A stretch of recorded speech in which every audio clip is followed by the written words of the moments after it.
Hi everybody. This talk is about the petrological and physical characterization of lithological units typically found in intraplate basaltic volcanoes like Piton de la Fournaise, with implications in terms of edifice stability. Intraplate basaltic volcanoes are very large edifices like La Réunion, 200 kilometers wide, 7 kilometers high. And these volcanoes are affected by a range of mass movement processes, ranging from slow spreading and sliding to large volume slumps to catastrophic collapses. So if we look to the classical model proposed for Hawaii, there the majority of material recovered from slumps below sea level actually were erupted as subaerial lavas. And there, colleagues proposed that there is a clear link between the magma ascent feeding rate, then the lava accumulation rate, and also the deformation rate. So basically, they suggest there is a link between the intrusive system made of dense olivine-rich dunite bodies and the deep intrusions and the movement, the sliding of the volcano flanks made of lava piles on on ductile sediments on the seafloor. Alternative ductile layers are also hydrothermally altered lava. So the question is this model general? Can we state that there is a clear link between magma ascent storage, transfer, and the volcano instabilities? So we tested this model on La Réunion Island, on Piton de la Fournaise, a very active intraplate volcano, by studying blocks, large blocks in caldera-related breccias, the two youngest, so Bellecombe and Plaine des Sables.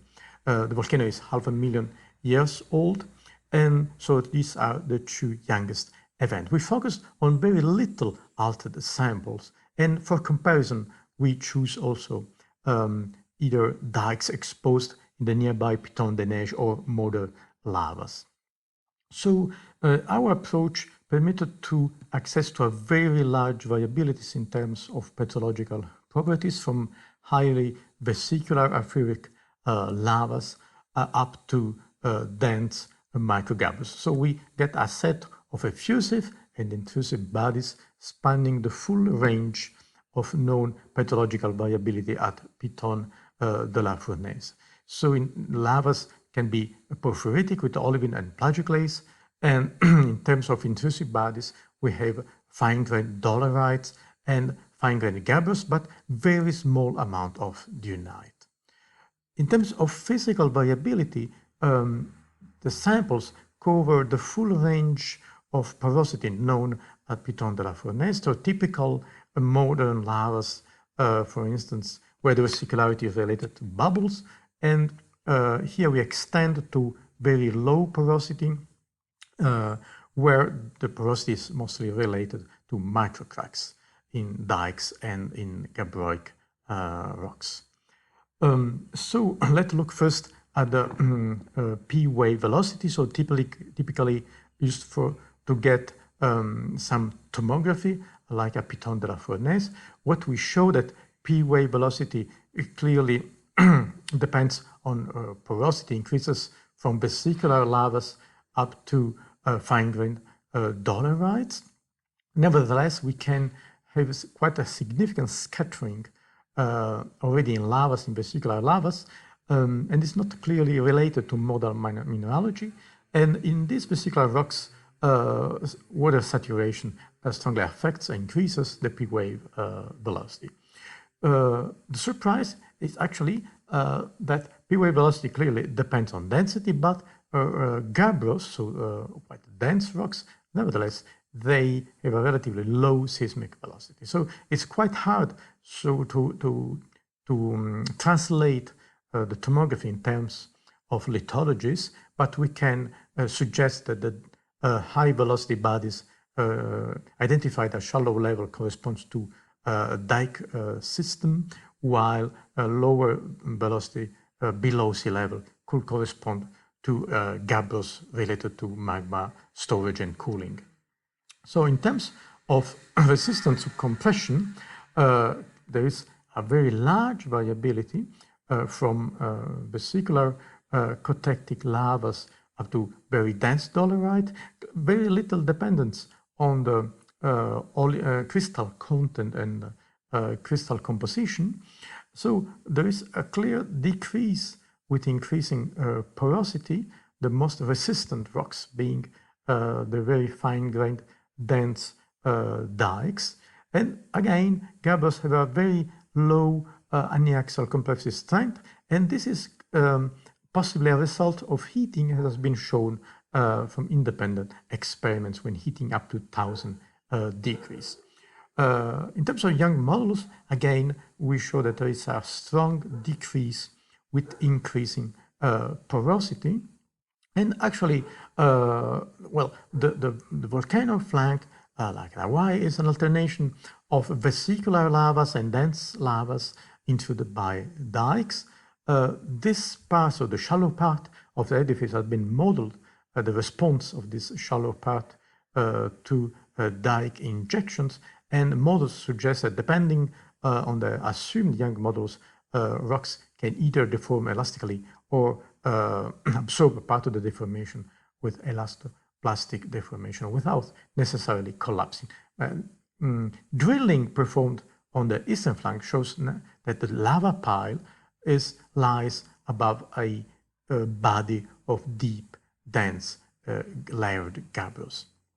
So to summarize, what we show by comparing the new dataset with literature data is that in basaltic volcanoes, there is very large range in porosity, and that controls is the primary control of the properties of basaltic rocks. There is also the link with the magma composition, model composition is quite complex.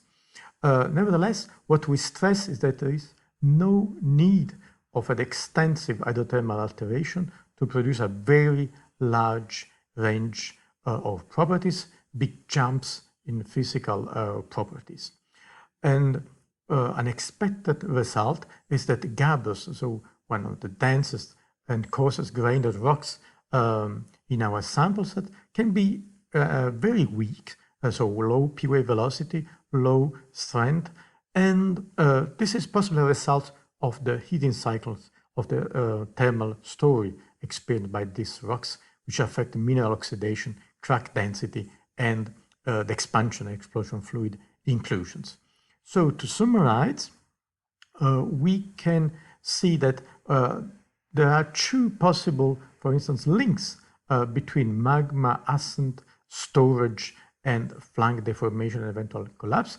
The model of Hawaii, where the ascent of the mafic magmas produce large cumulates, olivine-rich, very dense, they can deform and affect the stability of the flank. But at Piton de la Fournaise, on volcanoes with a lower magma feeding rate, basalt composition is more evolved. There are multi-step magma storage levels. And so instead of dunites, we have gabbros at shallow level with smaller volume. In the highly dissected Piton de Neige, colleagues have shown that the interface between gabbros and lava, and we show that this is a clear jump in petrophysical properties, is the ideal place to place several repeated sill injections on this interface, which also produce some minor hydrothermal alteration.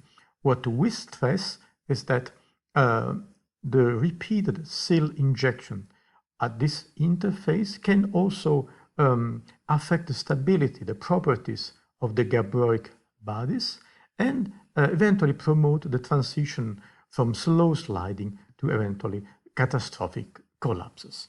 So thank you very much for listening, and this is our last intrusive event in September 2020 at Piton de la Fournaise.